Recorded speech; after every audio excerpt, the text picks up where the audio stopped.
নমস্কার বন্ধুরা, recruitment update YouTube চ্যানেলে সকলকে স্বাগত জানিয়ে আজকে 16/9/2024 পশ্চিমবঙ্গের বিভিন্ন স্কুলের মিড ডে মিল সংক্রান্ত যে আপডেট আপনার সাথে শেয়ার করি। আজকে একটি গুরুত্বপূর্ণ আপডেট রয়েছে তিথি ভোজন নিয়ে। আসুন এই সংক্রান্ত আপডেট দেখে নিই বিস্তারিত কী রয়েছে। স্কুলের মিড ডে মিলে রান্না পুজো। বাঙালির 12 মাসে 13 পার্বণ। এই পার্বণের মধ্যে রান্না পুজো একটি লোক উৎসব বলে প্রচলিত। এবার সেই রান্না পুজোর সব পদ মিলল স্কুলের মিড ডে মিলে। জানা গেছে একটি স্কুলের শতাধিক ছাত্রছাত্রী মিলে পেল রান্না পুজোর স্বাদ। এদিন স্কুলের অভিনব এই মিড ডে মিলে সামিল হয়েছিলেন অভিভাবকরাও। মূলত মায়েরাই মিড ডে মিলের কর্মীদের সঙ্গে হাতে হাত লাগিয়ে নির্দিষ্ট সময়ে 15 রকম পদ রান্না করলেন এবং সহযোগিতা করলেন, যা খেয়ে রীতিমতো উৎসবের মেজাজে মেতে উঠল কচিকাচেরা।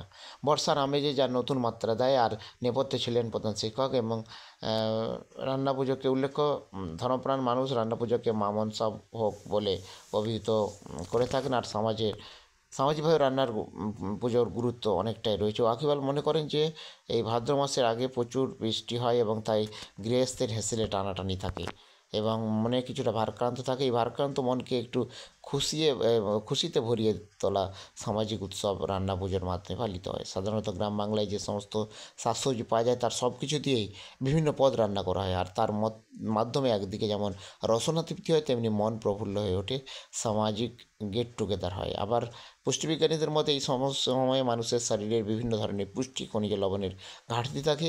রান্না পুজো বিভিন্ন পদের মাধ্যমে সেই ঘাটতি পূরণ করা যায়। কারণ রান্না পুজো পদের মাধ্যমে থাকে চালতা চাটনি, কচু শাক, খেসারির ডাল, অন্যান্য সবজি ভাজা, শাকসবজি ইত্যাদি। গ্রাম বাংলায় ভাদ্র মাসে কয়েকটি নামে এই রান্না পুজো পরিচিত: ইচ্ছে রান্না, গাবড়া রান্না, বুড়ো রান্না ইত্যাদি। তো সেই রান্না পুজোর স্বাদ পেল মিড ডে মিলের ছাত্রছাত্রীরা। তো এটা খুবই ভালো উদ্যোগ। তো আরও আপডেট পেলে অবশ্যই শেয়ার করবো, সঙ্গে থাকবেন এবং চ্যানেলটা সাবস্ক্রাইব করে নেবেন। ধন্যবাদ।